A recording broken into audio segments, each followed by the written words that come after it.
All right, guys, Corey Frederick here with Tyrant Wrestling. I'm joined by Sam Herring from Bishop McCort. Sam, thanks for joining us. I'm just going to kind of throw a bunch of questions your way and let everybody watching the video just get to know you a little bit better. Yeah, it sounds good. All right. When did you start wrestling? I started when I was 6 years old.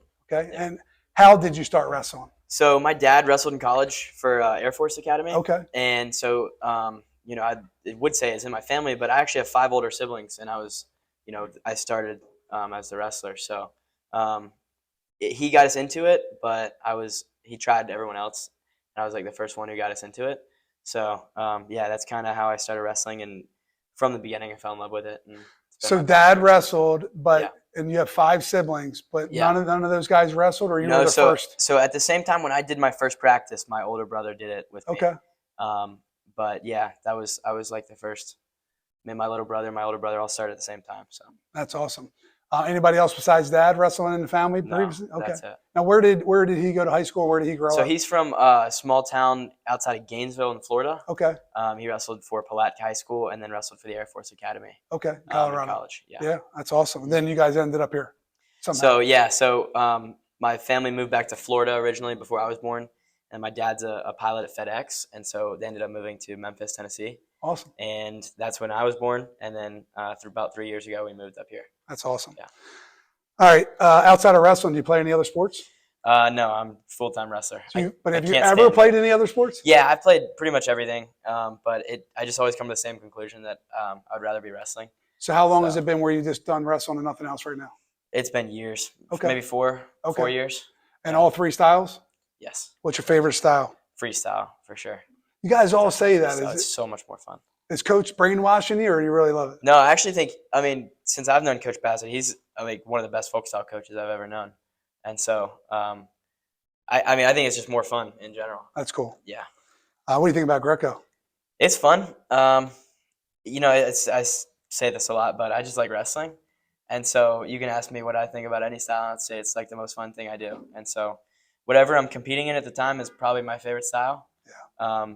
Greco is a newer thing to me. I don't train it as much, but I definitely like it. Yeah, it all translates. Yeah. What hobbies do you have outside of wrestling? There's a lot of things. I like to spend time with my friends. I'm a big wrestling fan, and so even if I'm not wrestling, I watch just a ton of wrestling all day.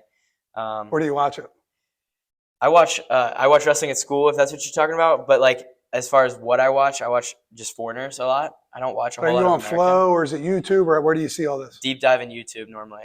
Trying to find Europeans. I like watching Russians wrestle is probably my favorite. So is there certain channels, or are you putting in keywords to find all this stuff? Today, I was using Google Translate to try to find Really? Russian matches. Yeah, I try to deep dive as far as I can to find as much footage as I can get. What do you like about the Russians? I like their freestyle. They kind of treat it as an art almost, and so I feel like by watching them, I can learn a lot of technique. I can learn a lot of different motions and things that aren't common over here in America. Because you ask any kid in America if they watch Spencer Lee, and they'll say yes. But you ask any kid in the country if they watch Sidakov, and not everybody will say yes. Yeah. So, I think I can pick up things that not everybody knows.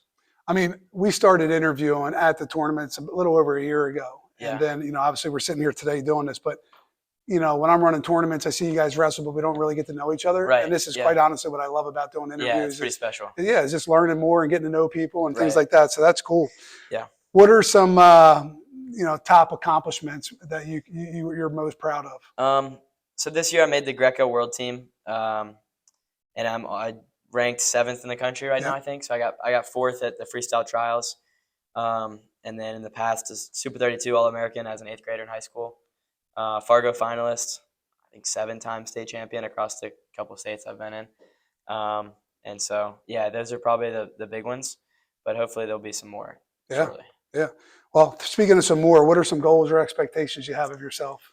So, short-term world champion. I got the world championships coming up in about 2 months. Before that, I have the Pan American Championships in Mexico in about a month. And so those 2 are my goals for the summer. That's what I'm going to be doing and focusing on. Both are freestyle and Greco. Pan Am's is freestyle and Greco, and World is just Greco. And then long-term, I want to be an Olympic champion, and I'll commit my life to that. Be a what? Olympic champion. My focus right now is the 2028 Olympics, and that's really, every morning I wake up and think about that, and so it kind of takes over my life. Yeah. That goal. Well, when you're not wrestling and it's not taking over your life, what are some other things that you do? So right now, are you talking about as a goal? In general, like what do you do when you're not training or traveling and all that? What do you like to do? I spend a lot of time with my family. Whatever they're doing, I'll do it with them. I have a lot of siblings, and so as much time as I can spend with them, I can. And but to be honest, there's not a whole bunch of time in the day. Like we go to school and we wrestle, and we come home and eat and sleep. So it keeps you out of trouble. It keeps us out of a lot of trouble, that's for sure. Folkstyle Nationals in September. I'll be there. You're going to be there. I'll be there. Any idea? Have you even thought about what weight you might be since it's college weight? Yeah, so we look at it, as best we can, but it's hard to tell. We have a lot of guys kind of crammed in the same spot, and so we do our best to spread out. So as a team, that's really what it'll come down to. Is not really what's best for me, but it's an individual tournament. We still kind of roll as a team. So what are your thoughts? You might not even know all the details yet, but what are your thoughts about the same day weigh-in? I think it's really cool. I think wrestling should go that way. I was just talking to Coach Bassett before I came in here about the details of the tournament. And I think every tournament should be as close to the time you wrestle as when you weigh in. I think that's probably best for the sport. I love the college wrestling rules idea. And I hope that you maybe implement the 3-point takedown if that happens. It's 100. Whatever the rules are at that time, that's what we're doing. So we got about not just college out of bounds. Yeah, I think we got about a month before they decide whether that 3-point takedown happens. But I'd love that. Yeah. And so if we could. What do you think about a push out versus a potential stall? So in freestyle, I think it works great. But in folk style, with the rule set it has right now, I think it's a terrible idea. And the reason I think that's say a guy gets a leg in the air. He has a single leg or something, and he could take a guy down and get the 2 points, and in folk style it's common and the guy escapes, and so it's a 2-to-1 ratio, 1 point net gain. You get the same thing if you just run the guy out of bounds, and so you lose scrambles, you lose action. I think it'd be a lot more boring if you had a push out. But if you had the 3-point takedown, then I think a push out makes more sense because it's a 2-point net gain again for a takedown to escape. So that's kind of my thought process on it.